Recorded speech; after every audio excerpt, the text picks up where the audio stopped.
Assalamualaikum warahmatullahi wabarakatuh. Perkenalkan, nama saya Evisa Putri, NIM D101213137.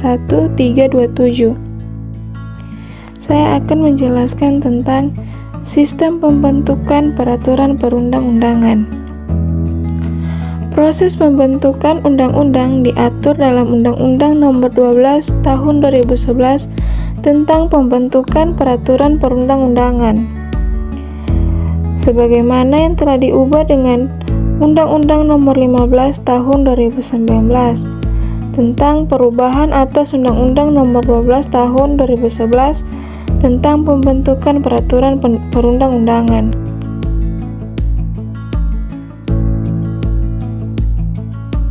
Selain itu, proses pembentukan undang-undang juga diatur dalam Undang-Undang Nomor 17 Tahun 2014 tentang Majelis Permusyawaratan Rakyat, Dewan Perwakilan Rakyat, Dewan Perwakilan Daerah, dan Dewan Perwakilan Rakyat Daerah dan perubahannya. Berdasarkan Pasal 10 Ayat 1 Undang-Undang Nomor 12 Tahun 2011, materi muatan yang harus diatur melalui undang-undang adalah pengaturan lebih lanjut mengenai ketentuan Undang-Undang 1945, perintah suatu undang-undang untuk diatur dengan undang-undang, pengesahan perjanjian internasional tertentu, tindak lanjut atas putusan Mahkamah Konstitusi, dan atau pemenuhan kebutuhan hukum dalam masyarakat. Pembentukan peraturan perundang-undangan melalui tahapan yang panjang.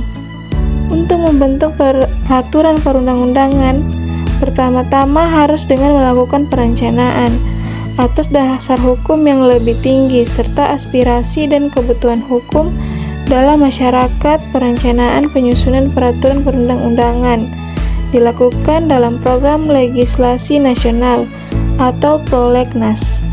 Rancangan peraturan perundang-undangan yang diusulkan eksekutif dan legislatif dibahas bersama-sama di dalam rapat komisi, rapat badan legislasi, rapat badan anggaran, rapat panitia khusus, dan paripurna.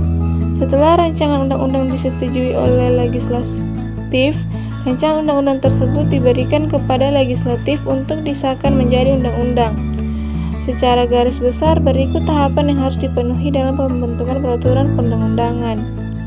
Perancangan peraturan perundang-undangan.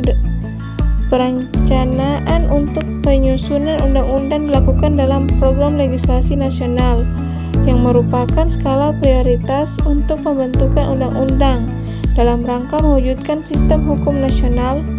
Selanjutnya, undang-undang dapat diajukan berasal dari eksekutif ataupun legislatif. Pembahasan dan pengesahan rancangan undang-undang. Pembahasan tentang RUU ini dilakukan oleh eksekutif dengan legislatif. Rancangan undang-undang yang telah disepakati bersama oleh legislatif dan eksekutif diajukan oleh legislatif kepada eksekutif untuk disahkan menjadi undang-undang. Pengundangan dan penyebarluasan.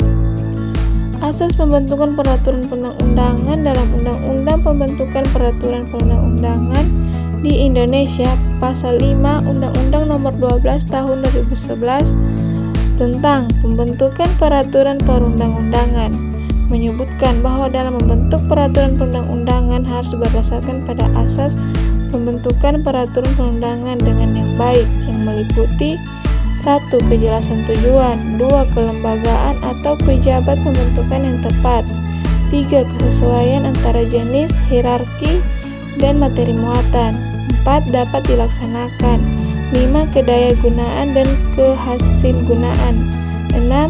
Kejelasan rumusan, dan 7. Keterbukaan. Teori asas-asas pembentukan peraturan perundang-undangan dengan penyusunan dalam materi muatan peraturan perundang-undangan harus memperhatikan 1. Asas lex superior derogat lex inferiori merupakan peraturan perundang-undangan yang lebih rendah, tidak boleh bertentangan dengan peraturan perundang-undangan yang lebih tinggi. 2. Asas lex specialis derogat lex generali merupakan peraturan perundang-undangan yang lebih khusus, menyampingkan peraturan perundang-undangan yang lebih umum. 3. Asas lex posterior derogat lex priori merupakan peraturan perundang-undangan yang lahir kemudian mengesampingkan peraturan perundang-undangan yang lahir terlebih dahulu jika materi yang diatur peraturan perundangan tersebut sama. Asas pembentukan peraturan perundang-undangan merupakan landasan yang dijadikan pedoman dalam rumusan ketentuan-ketentuan yang akan dituangkan dalam peraturan perundang-undangan. Asas tersebut juga merupakan satu kesatuan dalam sistem hukum untuk menjamin implementasi peraturan perundang-undangan yang dibentuk. Sekian yang dapat saya sampaikan. Assalamualaikum warahmatullahi wabarakatuh.